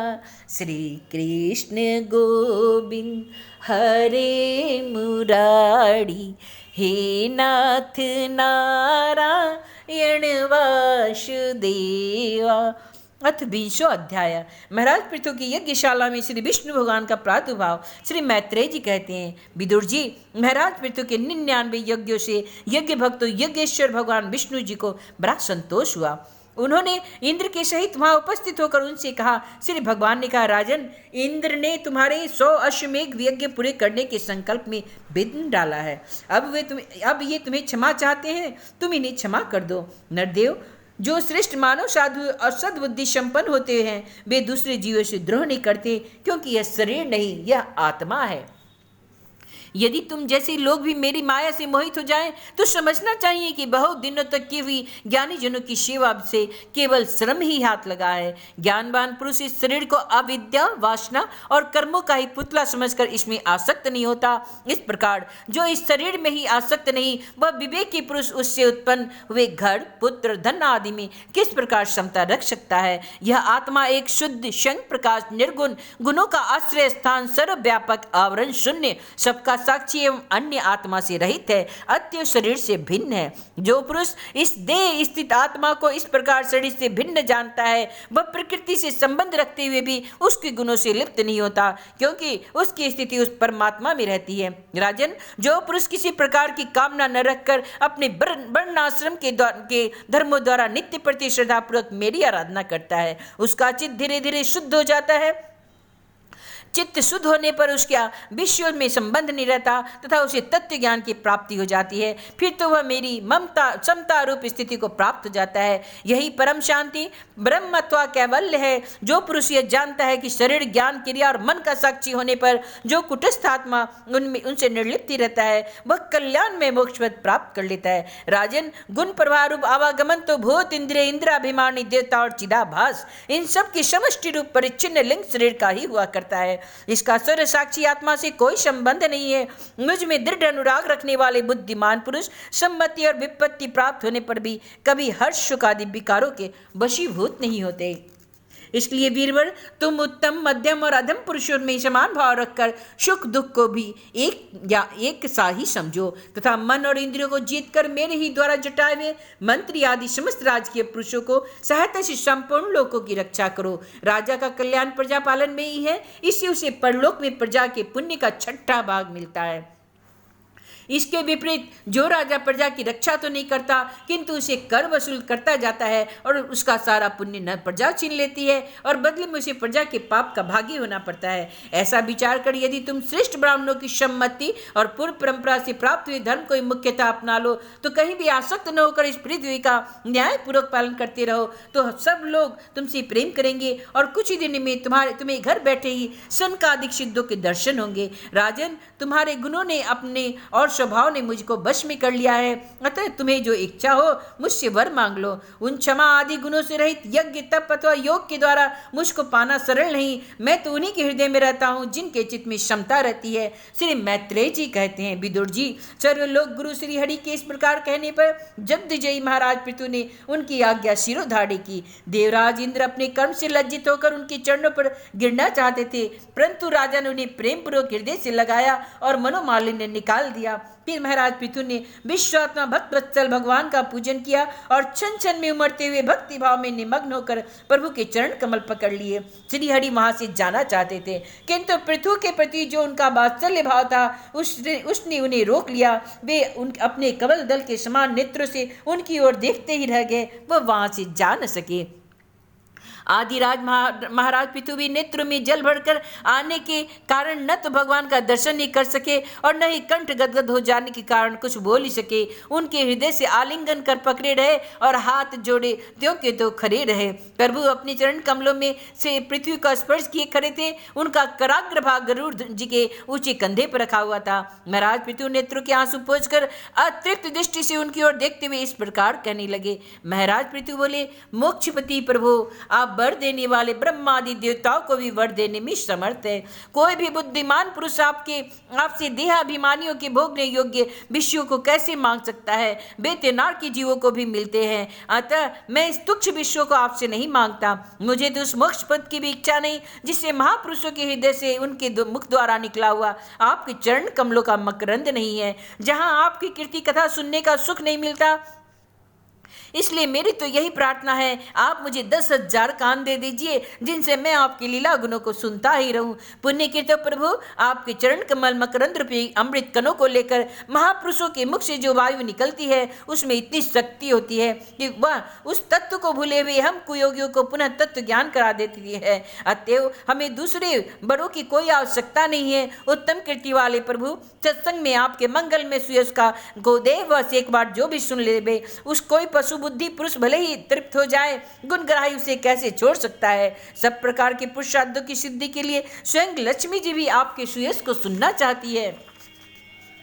अब लक्ष्मी जी के समान मैं भी अत्यंत उत्सुकता से आप सर्वगुणधाम पुरुषोत्तम की सेवा ही करना चाहता हूँ, किंतु ऐसा न हो कि एक ही पति की सेवा प्राप्त करने की होड़ होने के कारण आपके चरणों में ही मन को एकाग्र करने वाले हम दोनों में कलह छिड़ जाए। जगदीश्वर जगजननी लक्ष्मी जी के हृदय में मेरे प्रति विरोध भाव होने की संभावना तो है ही, क्योंकि जिस आपके सेवा कार्य में उनका अनुराग हो उसी के लिए मैं भी लालायित हूँ, किंतु आप दिनों पर दया करते हैं, उनके तुच्छ कर्मों को भी बहुत करके मानते हैं, इसलिए मुझे आशा है हमारे झगड़े में भी आप मेरा ही पक्ष लेंगे। आप तो अपने स्वरूप में ही रमन करते हैं, आपको भला लक्ष्मी जी से क्या लेना। इसलिए निष्काम महात्मा ज्ञान हो जाने के बाद भी आपका भजन करते हैं। आपने में माया के कारण अहंकार यदि श्रद्धा अभाव है। भगवान, मुझे तो सिवा सत्पुरुषों का कोई और प्रयोजन ही नहीं जान पड़ता। मैं भी बिना किसी इच्छा के आपका भजन करता हूँ। आपने मुझसे कहा कि वर मांग लो, सो आपकी इस वाणी को तो मैं संसार को मुंह में डालने वाली ही मानता हूँ। यह क्या आपकी वेद रूपा वाणी में तो जगत को बांध रखा है। यदि उस वेद वाणी रूप रस्सी से लोग बंधे न होते तो ये मोहवश काम कर्म करते ही क्यों। पर वो आपकी माया से ही मनुष्य अपने वास्तविक स्वरूप आपके विमुख होकर अज्ञानवश अन्य स्त्री पुत्र आदि की इच्छा करता है। फिर भी जिस प्रकार पिता पुत्र की प्रार्थना की अपेक्षा न रखकर अपने आप ही पुत्र का कल्याण करता है, उसी प्रकार आप भी हमारी इच्छा की अपेक्षा न करके हमारे हित के लिए स्वयं ही प्रयत्न करें। श्री मैत्रेय जी कहते हैं, आदिराज पृथु के इस प्रकार स्तुति करने पर सूर्य साक्षी श्री हरि ने उनसे कहा, राजन, तुम्हारी मुझे भक्ति हो, बड़े सौभाग्य की बात है। तुम्हारा चित्त इस प्रकार मुझ में लग गया। ऐसा होने पर जो पुरुष सहज में ही मेरी माया को पार कर लेता है, जिसको छोड़ना या जिसके बंधन से छूटना अत्यंत कठिन है, अब तुम सावधानी से मेरी आज्ञा का पालन करते कर रहो। प्रजापालक नरेश, जो पुरुष मेरी आज्ञा का पालन करता है उसका सर्वत्र मंगल होता है। श्री मैत्रेय जी कहते हैं, विदुर जी, इस प्रकार भगवान ने राजर्षि पृथु के शारगर्भित वचनों का आदर किया। फिर पृथु ने उनकी पूजा की और प्रभु उन पर सब प्रकार कृपा कर वहां से चलने को तैयार हुए। महाराज पृथु ने वहां जो देवता, ऋषि, पितर, गंधर्व, सिद्ध, चारण, नाग, किन्नर, अप्सरा, मनुष्य और पक्षी आदि अनेक प्रकार के प्राणी एवं भगवान के पार्षद आए थे, उन सभी का भगवत बुद्धि से भक्ति पूर्वक वाणी और धन के द्वारा हाथ जोड़कर पूजन किया। इसके बाद वे सब अपने अपने स्थानों को चले गए। भगवान अच्युत भी राजा पृथु एवं उनके पुरोहितों का चित्त चुराते हुए अपने धाम को सिधारे। तदंतर अपना स्वरूप दिखाकर अंतर ध्यान हुए अव्यक्त स्वरूप देवादिदेव भगवान को नमस्कार करके राजा पृथु भी अपनी राजधानी में चले आए। इति श्रीमद्भागवते महापुराणे परमहंस्यासनितायां चतुर्थ स्कंदे 20 अध्याय। श्री कृष्ण गोविंद हरे मुरारी, हे नाथ नारायण वासुदेवा। श्रीनाथ गोविंद सखा हमारे, हे नाथ नारायण वासुदेवा। अथेक 20 अध्याय। महाराज पृथु का अपनी प्रजा को उपदेश।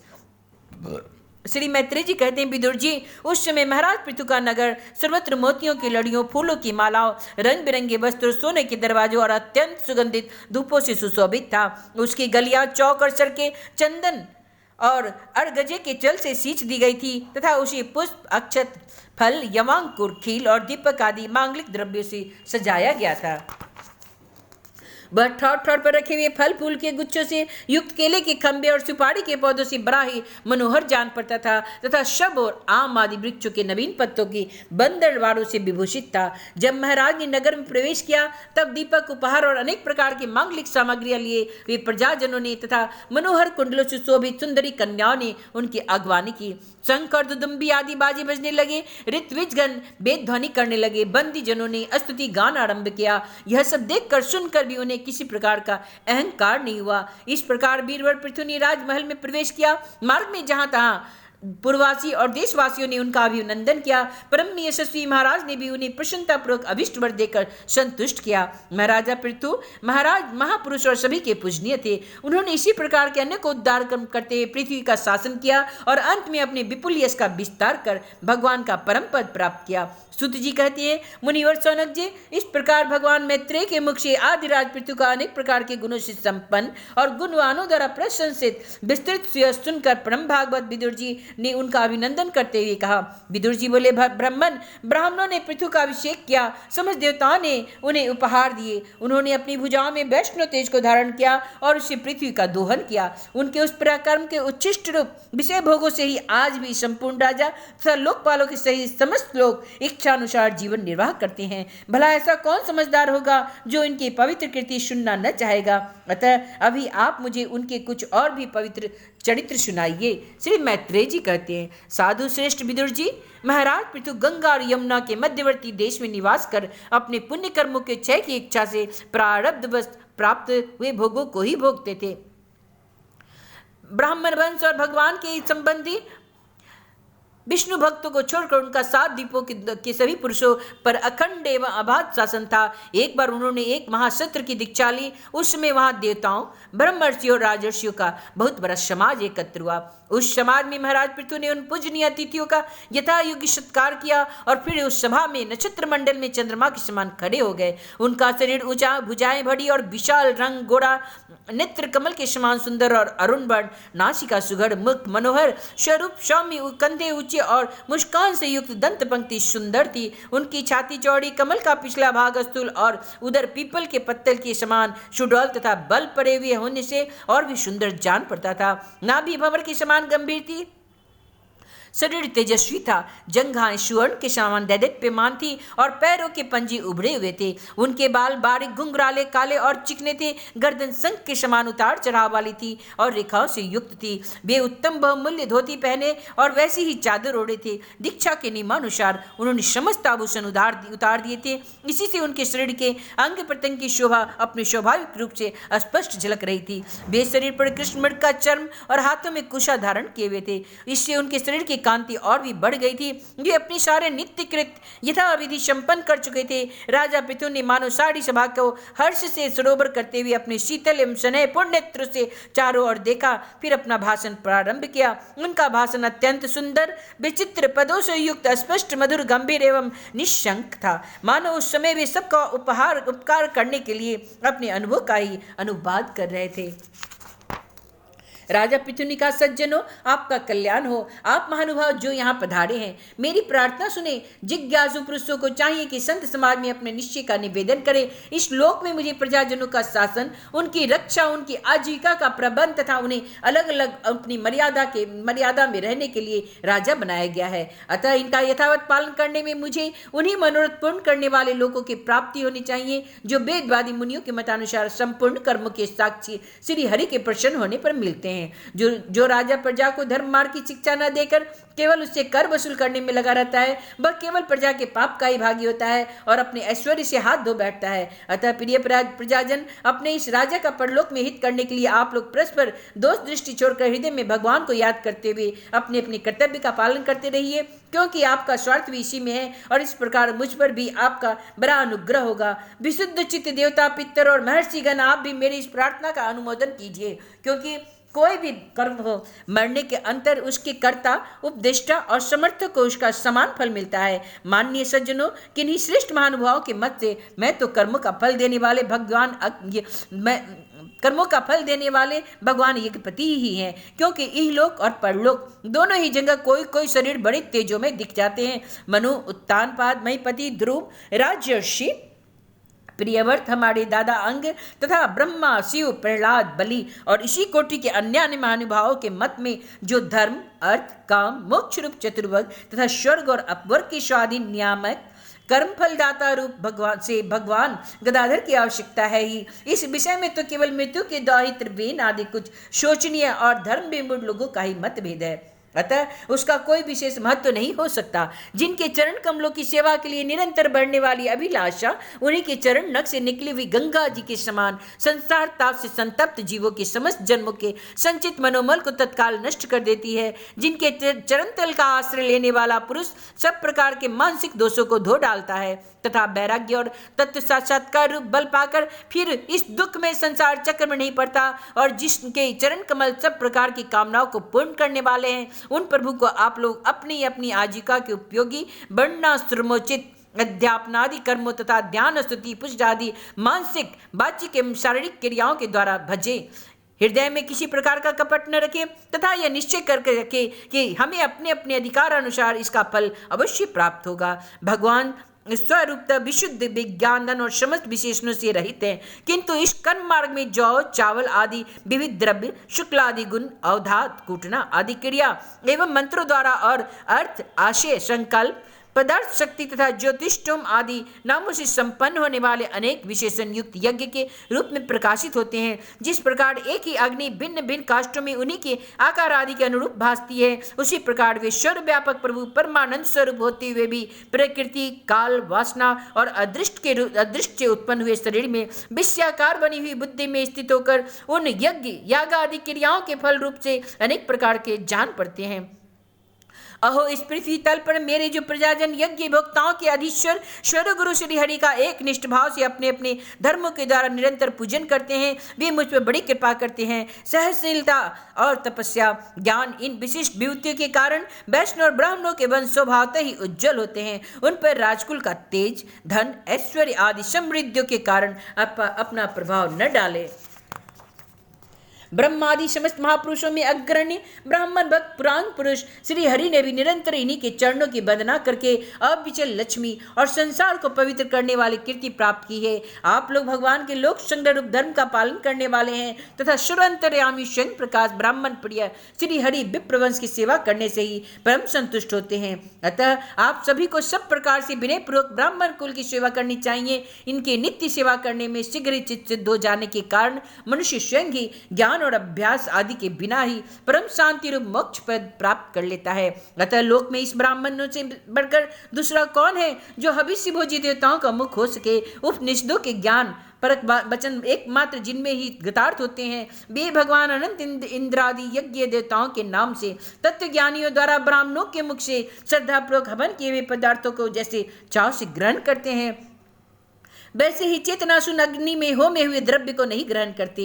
सभ्यगण जिस प्रकार सूक्ष्म दर्पण में प्रतिबिंब का भान होता है, उसी प्रकार जिससे संपूर्ण प्रपंच का ठीक ठीक ज्ञान होता है, उस नित्य शुद्ध सनातन ब्रह्म को जो परमार्थ तत्व की उपलब्धि के लिए श्रद्धा तप मंगल में आचरण स्वाध्याय विरोधी वार्तालाप के त्याग तथा संयम समाधि के अभ्यास द्वारा धारण करते हैं, उन ब्राह्मणों के चरण कमलों की धूलिका को मैं आयु पर्यंत अपने मुकुट पर धारण करूं, क्योंकि उसे सर्वदा सिर पर चढ़ाते रहने से मनुष्य के सारे पाप तत्काल नष्ट हो जाते हैं और संपूर्ण गुण उनकी सेवा करने लगते हैं। उस गुणवान शील संपन्न कृतज्ञ और गुरुजनों की सेवा करने वाले पुरुष के पास सारी संपदाएं अपने आप आ जाती है। अतः मेरी तो यही अभिलाषा है कि ब्राह्मण कुल गोवंश और भक्तों के सहित श्री भगवान मुझ पर सदा प्रसन्न रहे।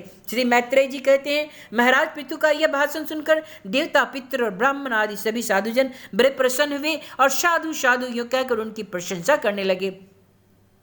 उन्होंने कहा, पुत्र के द्वारा पिता पुण्य लोगों को प्राप्त कर लेता है, यह श्रुति यथार्थ है। पापी बेन ब्राह्मणों के शाप से मारा गया था, फिर भी इनके पुण्य बल से उसका नरक से निस्तार हो गया है। इसी प्रकार हिरण्यकशिपु भी भगवान की निंदा करने के कारण नरकों में गिरने वाला ही था और अपने पुत्र प्रहलाद के प्रभाव से उन्हें पार कर गया। बीरबल पृथु जी, आप तो पृथ्वी के पिता है और सब लोगों के एकमात्र स्वामी श्री हरि में भी आपकी ऐसी अविचल भक्ति है, इसलिए आप अनंत वर्षों तक जीवित रहे। आपका सुयश बड़ा पवित्र है। आप उद्धार कीर्ति ब्रह्मण्य देव श्री हरि की कथाओं का प्रचार करते हैं। हमारा बड़ा सौभाग्य है। आज आपको अपने स्वामी के रूप में पाकर हम अपने को भगवान के ही राज्य में समझते हैं। स्वामीन, आपके आश्रितों को इस प्रकार का श्रेष्ठ उपदेश देना आपके लिए कोई आश्चर्य की बात नहीं है, क्योंकि अपनी प्रजा के ऊपर प्रेम रखना तो करना में महापुरुषों का स्वभाव ही होता है। हम लोग प्रारब्धवश विवेकहीन होकर संसार आने में भटक रहे हैं। सो प्रभु, आज आपने हमें इस अज्ञान अंधकार के पार पहुंचा दिया। आप शुद्ध सत्य रूप परम पुरुष हैं, जो ब्राह्मण जाति में प्रविष्ट होकर क्षत्रियों को और क्षत्रिय जाति में प्रविष्ट होकर ब्राह्मणों की तथा दोनों जाति में प्रतिष्ठित होकर सारे जगत की रक्षा करते हैं। हमारा आपको नमस्कार है। इति श्री भगवद्भागवते महापुराणे ब्रह्मण्य संहितायां चतुर्थ स्कंदे 21 अध्याय। श्री कृष्ण गोविंद हरे मुरारी, हे नाथ नारायण वासुदेव। श्रीनाथ गोविंद सखा हमारी, हे नाथ नारायण नारायण वासुदेवा। श्री कृष्ण गोविंद हरे मुरारी, हे नाथ नारायण वासुदेवा। द्वाविंशो अध्याय। महाराज पृथु को शनकादि का उपदेश। श्री मैत्रेय जी कहते हैं, जिस समय प्रजाजन परंपराक्रमी पृथ्वीपाल पृथु की इस प्रकार प्रार्थना कर रहे थे, उसी समय वहां सूर्य के समान तेजस्वी 4 मुनि आए। एक राजा और उनके अनुचरों ने देखा तथा पहचान लिया कि वे सिद्धेश्वर अपनी दिव्य कांति से संपूर्ण लोगों को पाप निर्मुक्त करते हुए आकाश से उतर कर आ रहे हैं। राजा के प्राण सनकादिकों का दर्शन करते ही जैसे विषय जीव विश्व की ओर दौड़ता है, उनकी ओर चल पड़े। मानो उन्हें रोकने के लिए ही वे अपने सदस्यों और अनुयायियों के साथ एकाएक उठकर खड़े हो गए थे। जब वे मुनिगण अर्घ्य स्वीकार कर आसन पर विराज गए, तब शिष्ट अग्नि पृथु ने उनके गौरव से प्रभावित हो विनयवश गर्दन झुकाए हुए उनकी विधिवत पूजा की। फिर उनके चरणोद्योग को अपने सिर के बालों पर छिड़का। इस प्रकार शिष्ट जनोचित आचार का आदर कर तथा पालन करके उन्होंने यही दिखाया कि सभी सत्पुरुषों को ऐसा ही व्यवहार करना चाहिए। शनकादिक मुनीश्वर भगवान शंकर के जो अग्रज हैं, सोने के सिंहासन पर वे ऐसे सुशोभित हुए जैसे अपने अपने स्थानों पर अग्नि देवता। महाराज पृथु ने बड़ी श्रद्धा और संयम के साथ प्रेम पूर्वक उनसे कहा। पृथु जी ने कहा, मंगल मूर्ति मुनीश्वरों, आपके दर्शन तो योगियों को भी दुर्लभ है। मुझसे ऐसा क्या पुण्य बना जिससे स्वतः आपका दर्शन प्राप्त हुआ? जिसमें ब्राह्मण अथवा अनुचरों के सहित श्री शंकर या विष्णु भगवान प्रसन्न हो, उसके लिए इहलोक और परलोक में कौन सी वस्तु दुर्लभ है? इस दृश्य प्रपंच के कारण महतत्वादि यद्यपि स्वर्गत है, तो भी वे स्वर्ग साक्षी आत्मा को नहीं देख सकते। इसी प्रकार यद्यपि आप समस्त लोकों में विचरते रहते हैं, तो भी अनाधिकारी लोग आपको नहीं देख सकते। जिनके घरों में आप जैसे पूज्य पुरुष उनके जल, तृण, पृथ्वी, गृह स्वामी अथवा शिव आदि किसी अन्य पदार्थ को स्वीकार कर लेते हैं, वे गृहस्थ धनहीन होकर भी धन्यवान है।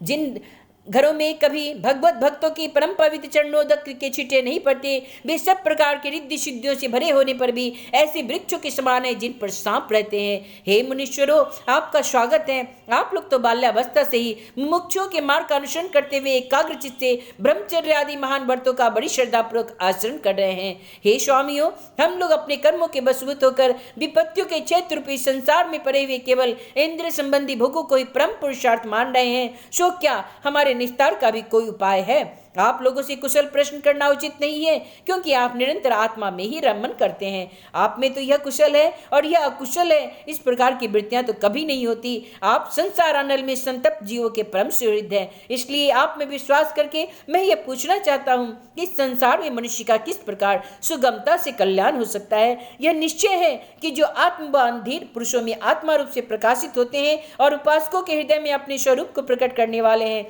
वे अजन्मा भगवान नारायण ने अपने भक्तों पर कृपा करने के लिए आप जैसे सिद्ध पुरुषों के रूप में इस पृथ्वी पर विचरण करते हैं।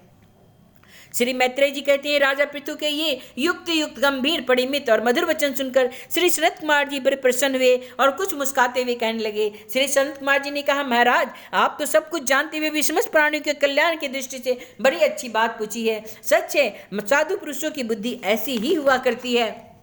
सत्पुरुषों का समागम श्रोता और वक्ता दोनों को ही अभिमत करता है, क्योंकि उनके प्रश्नोत्तर सभी का कल्याण करते हैं। हे राजन, श्री मधुसूदन भगवान के चरण कमलों के गुणानुवाद में अवश्य आपकी अविचल प्रीति है। हम किसी को इसका प्राप्त होना बहुत कठिन है और प्राप्त हो जाने पर हृदय के भीतर रहने वाले उस वासना रूप मल का सर्वथा नष्ट कर देती है, जो और किसी उपाय से जल्दी नहीं छूटता। शास्त्र जीवों के कल्याण के लिए भली भांति विचार करने वाले हैं। उनमें आत्मा से भिन्न देहादि के प्रति वैराग्य तथा अपने आत्मस्वरूप निर्गुण ब्रह्म में सुदृढ़ अनुराग होना, यही कल्याण का साधन निश्चित किया गया है। शास्त्रों का यह भी कहना है कि गुरु और शास्त्रों के वचनों में विश्वास रखने से, भागवत धर्म का आचरण करने से, तत्व जिज्ञासा से, ज्ञान योग की निष्ठा से, योगेश्वर श्री हरि की उपासना से, नित्य प्रति पुण्य कृति श्री भगवान की पावन कथाओं को सुनने से, जो लोग धन और इंद्रियों के भोग में ही रहते हैं, उनकी गोष्ठी में प्रेम न रखने से, उन्हें प्रिय लगने वाले पदार्थों का आसक्ति पूर्वक संग्रह न करने से, भगवत गुणामृत का पान करने के सिवा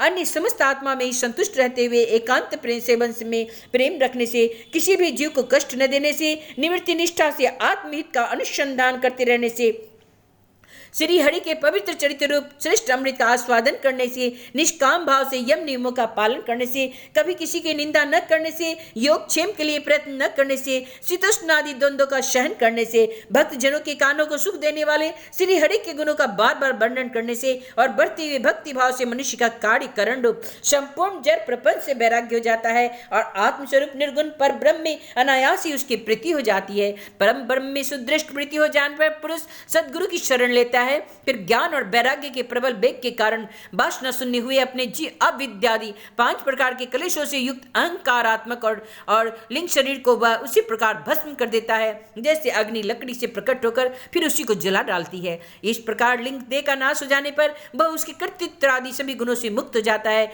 फिर तो जैसे स्वप्न अवस्था में तरह तरह के पदार्थ देखने पर भी उसी जग में पड़ने पर उसमें कोई चीज दिखाई नहीं देती, उसी प्रकार वह पुरुष शरीर के बाहर दिखाई जाने वाली घटपट आदि और भीतर अनुभव होने वाली सुख दुख आदि को भी नहीं देखता। इस स्थिति के प्राप्त होने से पहले ये पदार्थ ही जीवात्मा और परमात्मा के बीच में रहकर उनका भेद कर रहे हैं। जब तक अंतःकरण रूप उपाधि रहती है तभी तक पुरुष को जीवात्मा, इंद्रियों के विषय और इन दोनों का संबंध कराने वाले अहंकार का अनुभव होता है। इसके बाद नहीं, बाह्य जगत में भी देखा जाता है जल दर्पण आदि निमित्तों के रहने पर ही अपनी बिंब और प्रतिबिंब का भेद दिखाई देता है। अन्य समय नहीं। जो लोग विषय चिंतन में लगे रहते हैं उनकी इंद्रियां विषयों में फंस जाती है तथा मन को भी उन्हीं की ओर खींच ले जाती है। फिर तो जैसे जलाशय के तीर पर उगे हुए कुश आदि अपनी जड़ों से उसका जल खींचते रहते हैं, उसी प्रकार वह इंद्रियासक्त मन बुद्धि को विचार शक्ति से को क्रमशः हर लेता है। विचार शक्ति के नष्ट हो जाने पर पूर्वापर की स्मृति जाती रहती है और स्मृति का नाश हो जाने पर ज्ञान नहीं रहता।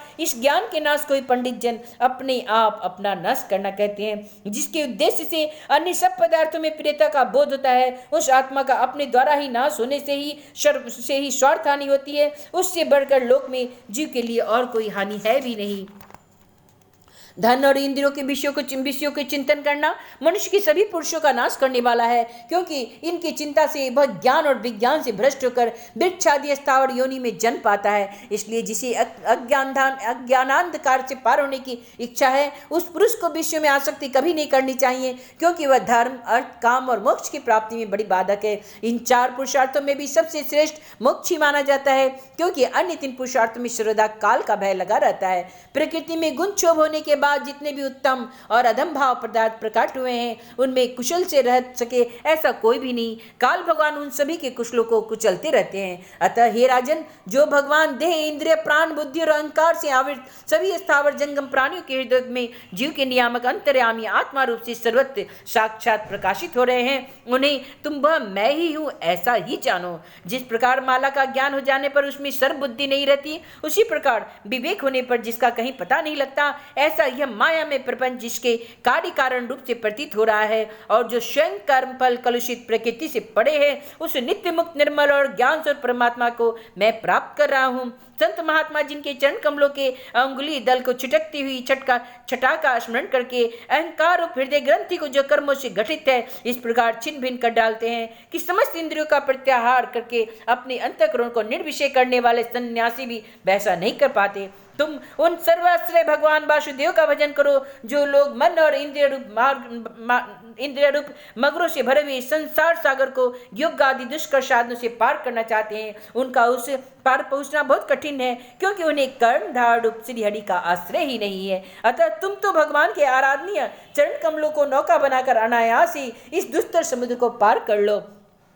श्री मैत्रेय जी कहते हैं, विदुर जी ब्रह्मा जी के पुत्र आत्मज्ञानी सनत कुमार जी से इस प्रकार आत्म तत्व का उपदेश पाकर महाराज पृथु ने उनकी बहुत प्रशंसा करते हुए कहा, राजा पृथु ने कहा, भगवान दीनदयाल श्री हरि ने मुझ पर कृपा तो पहले ही की थी, उसी को पूर्ण करने के लिए ही आप यहाँ पधारे हैं। आप लोग बड़े ही दयालु हैं। जिस कार्य के लिए आप लोग यहाँ पधारे थे उसे आप लोगों ने अच्छी तरह संपन्न कर दिया। अब बदले में मैं आप लोगों को क्या दूं? मेरे पास तो ये शरीर है, इसके साथ जो कुछ भी है वह तो इन सब महापुरुषों का प्रसाद ही है। ब्राह्मण, प्राण, स्त्री, पुत्र, सब प्रकार की सामग्री से भरा हुआ भवन, राज्य, सेना, पृथ्वी और कोष, यह सब कुछ तो आप लोगों का है, अतः आपके ही श्री चरण में अर्पित है। वास्तव में तो सेनापतित्व, राज, दंड, विद्वान और संपूर्ण लोगों के शासन का अधिकार वेद शास्त्र के ज्ञाता ब्राह्मणों को ही है। ब्राह्मण अपना ही खाता है, अपना ही पहनता है और अपनी ही वस्तु दान लेता है। दूसरे क्षत्रिय आदि तो उसी का कृपा से अन्न खाते हैं। आप लोग तो वेद के पारगामी हैं। आपने अध्यात्म तत्व का विचार करके इसे निश्चित रूप से समझा दिया कि भगवान के प्रति इस प्रकार की अभेद भक्ति की को ही उनकी उपलब्धि का प्रधान साधन है। आप लोग परम कृपालु हैं, अतः अपने इस दीनोद्धार रूप कर्म से ही सर्वदा संतुष्ट रहें। आपके इस उपकार का बदला कोई क्या दे सकता है, उसके लिए प्रयत्न करना भी अपनी हंसी कराना ही है। श्री मैत्रेय जी कहते हैं, विदुर जी, फिर आदिराज पृथु ने आत्मज्ञानियों में श्रेष्ठ सनकादियों की पूजा की और वे उनके शील की प्रशंसा करते हुए उन सब लोगों के सामने ही आकाश मार्ग में चले गए। महात्मा में अग्रणी महाराजा पृथु उनमें आत्मोपदेश पाकर चित्त की एकाग्रता से आत्मा में ही स्थित रहने के कारण अपने को कृत सा अनुभव करने लगे। वे ब्रह्मार्पण बुद्धि से समय, स्थान, शक्ति, न्याय और धन के अनुसार सभी कर्म करते थे। इस प्रकार एकाग्र चित्त से समस्त कर्मों का फल परमात्मा को अर्पण करके आत्मा को कर्मों का साक्षी एवं प्रकृति के से अतीत देखने के कारण विश्रता निर्लिप्त रहे। जिस प्रकार सूर्यदेव सर्वत्र प्रकाश करने पर भी वस्तु के गुण दोष से निर्लिप्त रहते हैं, उसी प्रकार सार्वभौम साम्राज्य लक्ष्मी से संपन्न और गृहस्थ आश्रम में रहते हुए भी अहंकार शून्य होने के कारण वे इंद्रियों के विषयों से आसक्त नहीं हुए। इस प्रकार आत्मनिष्ठा में स्थित होकर सभी कर्तव्य कर्मों का यथोचित रीति से अनुष्ठान करते हुए उन्होंने अपनी भार्या अर्ची के गर्भ से अपने अनुरूप 5 पुत्र उत्पन्न किए। उनके नाम विजिताशो, धर्मकेश, हर्यक्ष, द्रविण और वृक थे। महाराज पितु भगवान के अंश थे। वे समय समय पर जब जब आवश्यक होता जगत के प्राणियों की रक्षा के लिए अकेले ही समस्त लोकपालों के गुण धारण कर लिया करते थे। अपने उद्दार मन, प्रिय और हितकर वचन, मनोहर मूर्ति और सौम्य गुणों के द्वारा प्रजा का रंजन करते रहने से दूसरे चंद्रमा के समान उनका राजा यह नाम सार्थक हुआ। सूर्य जिस प्रकार गर्मी में पृथ्वी का जल खींचकर वर्षा काल में उसे पुनः पृथ्वी पर वर्षा देता है तथा अपनी किरणों से सबको ताप पहुंचाता है, उसी प्रकार वे कर रूप से प्रजा का धन लेकर उसे दुष्काल आदि के समय मुक्त हस्त से प्रजा के हित में लगा देते थे और सब पर अपना प्रभाव जमाए रखते थे। वे तेज में अग्नि के समान दुर्घर्ष, इंद्र के समान अजय, पृथ्वी के समान क्षमाशील और स्वर्ग के समान मनुष्य को समस्त कामनाएं पूर्ण करने वाले थे। समय समय पर प्रजाजनों को तृप्त करने के लिए वे मेघ के समान उनके अभिष्ट अर्थों को खुले हाथ से लुटाते रहते थे। वे समुद्र के समान गंभीर और पर्वतराज सुमेरु के समान धैर्यवान भी थे।